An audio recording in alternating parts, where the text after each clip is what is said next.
Let's go to the great legend Sunil Gavaskar himself to get his view on the pitch controversy. Mr. Gavaskar, appreciate you joining us. Now, weighing in on the Eden pitch controversy, Indian coach Gautam Gambhir claimed there were no demons in the pitch, even as the likes of Saurav Ganguly are already raising questions over the quality of the pitch. Was it? What is your view? Do you agree this pitch was unfit for Test cricket? No, I totally agree with what the Indian coach has said, because there were no demons in the pitch. Yes, the odd ball was going to turn on day 3. I don't think it was a pitch where you get all out for 90 runs like the Indian team did.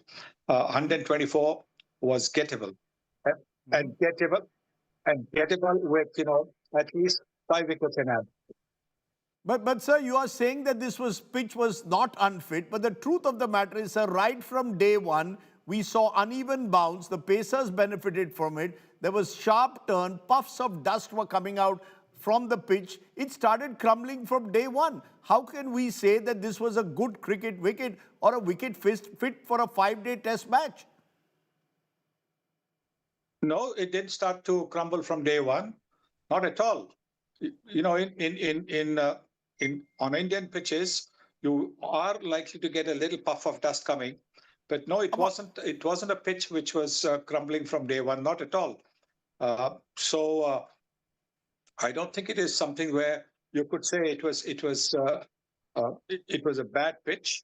It was just that the Indians didn't learn anything from what Temba Bavuma did. Temba Bavuma showed you somebody who plays on bouncy pitches back home, that good technique, good temperament, showing a lot of patience, playing with soft hands, not looking to jab at the ball, is something which can help you to score runs.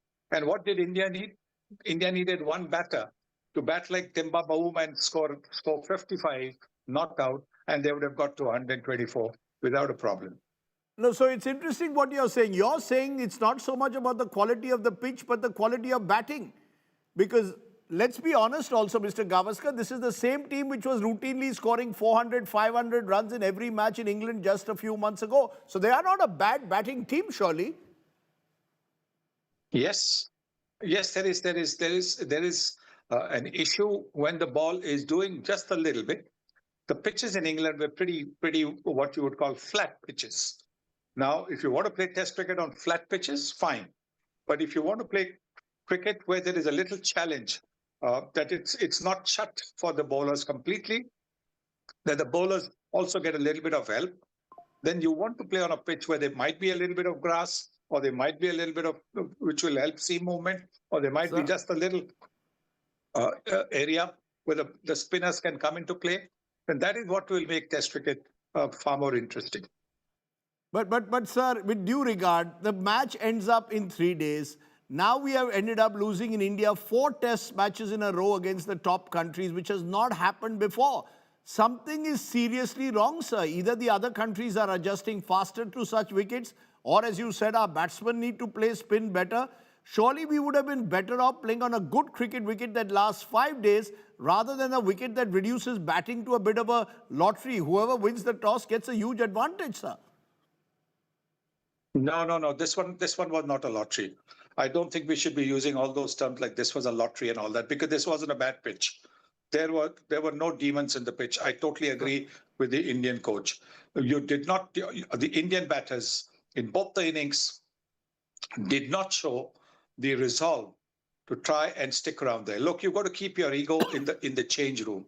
You cannot also be mentally into a space where somebody tells you, "Arey, this pitch is doing this, so you better go and smash the ball around." No. Temba Bavuma showed you how you should bat. And that is what, and I can understand sometimes, team meetings are held the previous day and you forget the next morning. But here, just an hour or two earlier, the South African captain has given you an exhibition of batting, how to bat on a pitch where there was just a little bit of turn. You saw Simon Harmer. How many deliveries did he turn? You saw Keshav Maharaj. How many deliveries did he turn? He didn't. The odd ball, yes. On day 3, you are going to get the odd ball, which is going to turn. But the point is that the Indian batters, did they show the requisite temperament. I'm not even talking about technique. Sir. You saw Yashasvi Jaiswal start in the second innings. Did you see the first 3 balls, the kind of shots that he attempted? 3 balls, first over. This is what you play. Yeah, eventually got out to a good, very good delivery. That's another matter. But this is it. So temperamentally, you're told, "Arey maro." While the new ball is there, maro jitna run ho jayega, maro. But that is not what Test cricket is. Test cricket. You can leave deliveries alone. You can wait for the scoreable. You can look for ones and twos. How many times are you looking for ones and twos? You can't be looking all the time for boundaries and sixes. No, if you're saying there's a problem with temperament as much as technique, should we be making wholesale changes? Is this the IPL effect which has meant whole temperament, technique, the idea of batting time no longer exists? Should we make wholesale changes in the team? Well, you can't make wholesale changes because that does not, send a good signal. But if you want to look at the temperament of some of the guys, and you want to then go by that, do you think that person has got the temperament as well as the technique? If the person doesn't have the temperament or technique, and I'm not saying Jaiswal doesn't have it, maybe he didn't get it right in one game. He's a very, very talented cricketer, but his approach was, in the second innings, was the first 3 deliveries were a little bit hard to understand. They were, but I think what you really need is to look at the temperament and the technique that the others have or did not have, and therefore you want to make your decisions on that. But with a test match with just a 2 or 3 day gap, you're not going to be able to make those changes. None of the India international players played domestic cricket. But domestic cricket is where you get pitches where the ball will grip and turn a little bit because teams are trying to get points so that they qualify for the knockouts. And so you look at the domestic scorers, look at the heavy domestic scorers, and then pick them for test matches. Because they are used to playing on pitches like this. Pick them for test matches in India because they are used to playing on these kind of pitches. So pick them. But you don't pick them because you've already got an international side going. That is the thing. You're making a very good point. Pick players based on their domestic form. Maybe for the next 2 or 3 days, these players should watch your great innings in your final test against Pakistan 1987. They can learn how to play with soft hands, the way to play on a sharply turning pitch, Mr. Gavaskar. No, I think they have to just look at what Temba Bavuma did. Okay. Temba Bavuma showed how to play on a pitch where there was something. Even our bowlers, Jadeja, Akshar, did not turn every ball. The odd ball was turning. That's it. Kuldeep, yes, being a wrist spinner, can turn the ball on glass. Wrist spinners turn the ball on glass. They don't need any assistance from the pitch. But how many of Jadeja's deliveries and Akshar Patel deliveries kicked and bounced? Not many. Yes, the odd one did. They're very good spinners. That's why.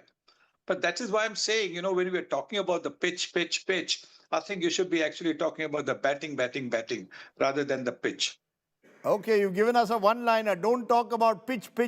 Talk about batting. Sunil Gavaskar, we may agree to disagree on this point, but thank you very much for joining me here on the news today.